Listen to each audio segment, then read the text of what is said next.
Excuse the crazy mess behind me. I'm currently halfway through moving house and country. Again, a day in the life of a freelance cybersecurity consultant. I'm kidding. That's not the start or the title of this video. This video is all about how you are staying invisible as a freelance anything and how you can fix that. Problem number one, you are having trouble getting clients. Problem number two, no one's following your socials. Problem number three, off the back of both of these two problems, is there's no money coming in, unfortunately, and it happens.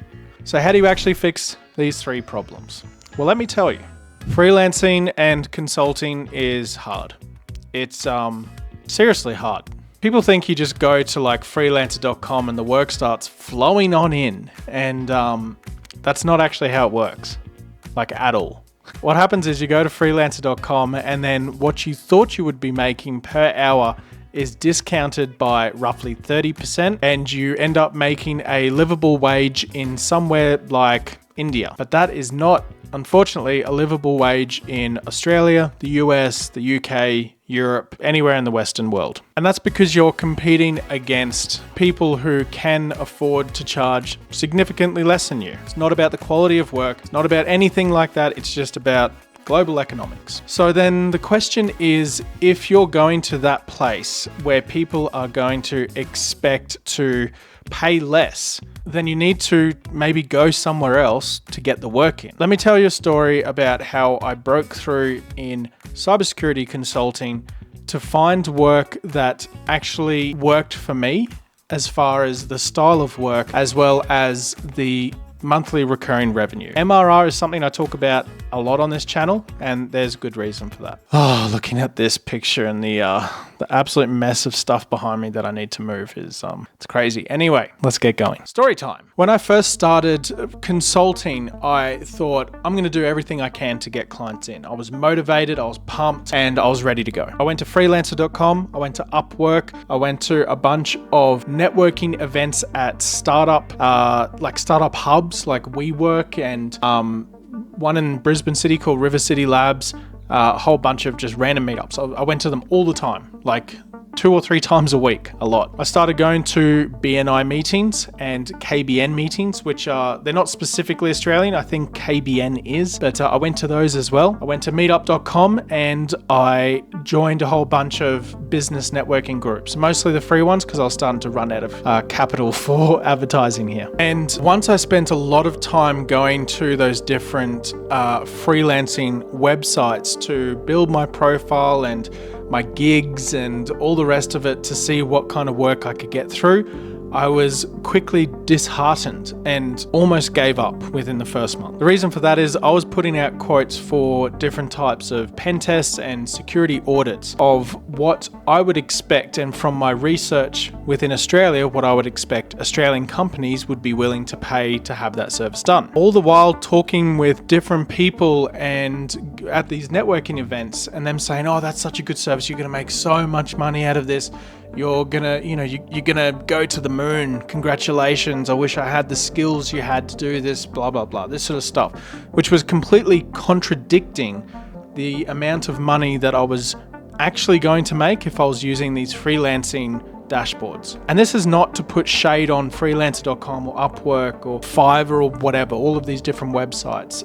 It's just, like I said at the very start, global economics. So I almost gave up. I almost stopped right there, which would have been a real bad end to the story here. But what did happen is from these networking groups and from the posts that I was putting online as well, social posts on primarily LinkedIn, some work did start to appear over the months after that first month. And keep in mind, this took years to get to a stage where it was, actual money coming through the door. And this is very much a how not to do things and how you should maybe do things instead as a freelancer. Just a bit of free advice on the internet for you. Worth noting at this point, if you want tailored guidance, one-on-one guidance to chat with me, please click the link in the description, book in a time, and we will go through it and I'll tell you exactly what you should do to succeed further in your niche. If that's cybersecurity, if that's just general IT, MSP work, if it's web design, if it's AI and automation, stuff like that, happy to help. I've worked across all of these areas. Advertisement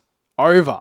So as I was saying before that little advertisement snip, the work started coming through from the most unlikely place, which was from the general noise and conversation and the personable approach that I was trying to take with actual people, like talking to people, kind of like how I'm talking to you right now. People were seeing that I was actually a genuine person. I genuinely wanted to help their business to become cybersecurity compliant, or to be able to get the insurance that they needed, or just to help harden their system so that they wouldn't get hacked into, or at least help them to not get hacked. Because saying that you are 100% protecting a business is a quick way to get sued.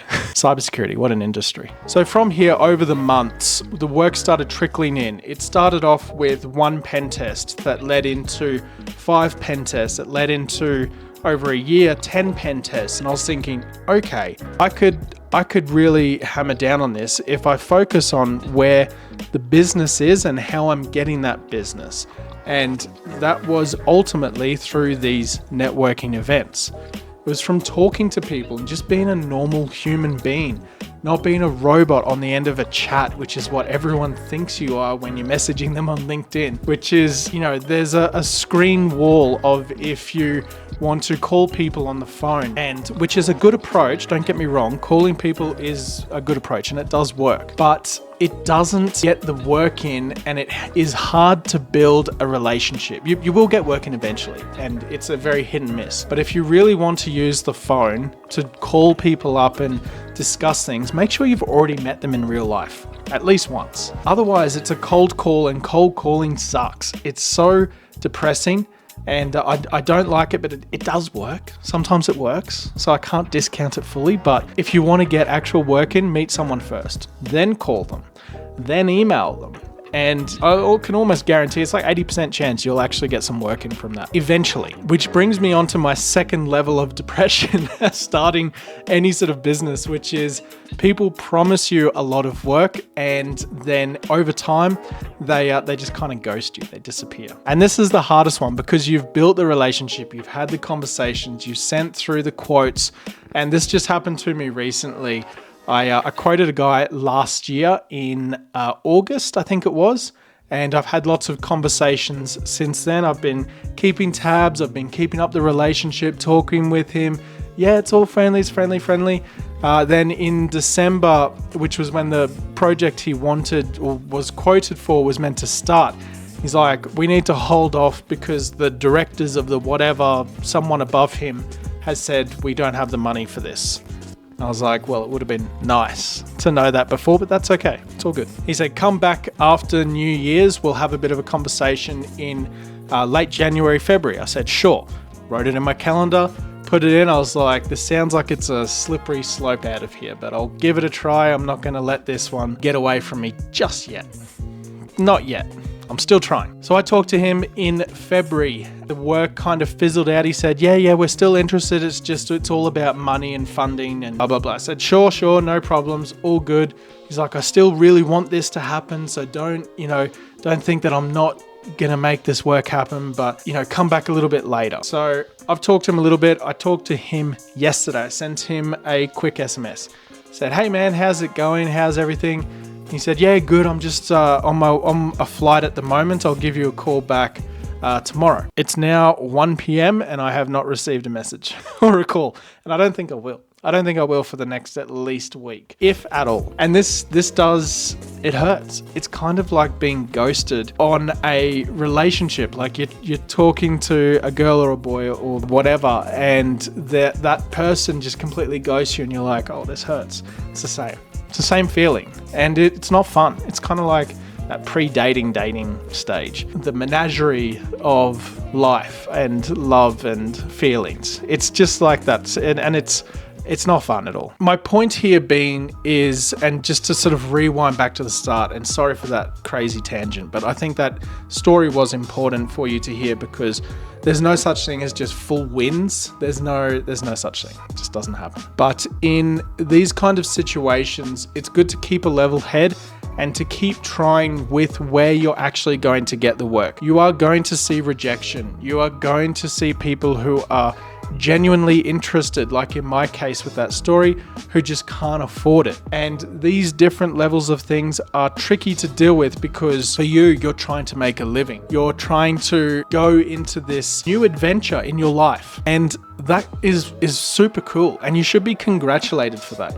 You know what there should be? There should be a party. Every time someone starts a business, there should be like a business shower, like a baby shower, but a business shower, where they give you stuff that you might need. They all put together for a printer. They help you get a cool keyboard or mouse. They get you a camera or a microphone or something.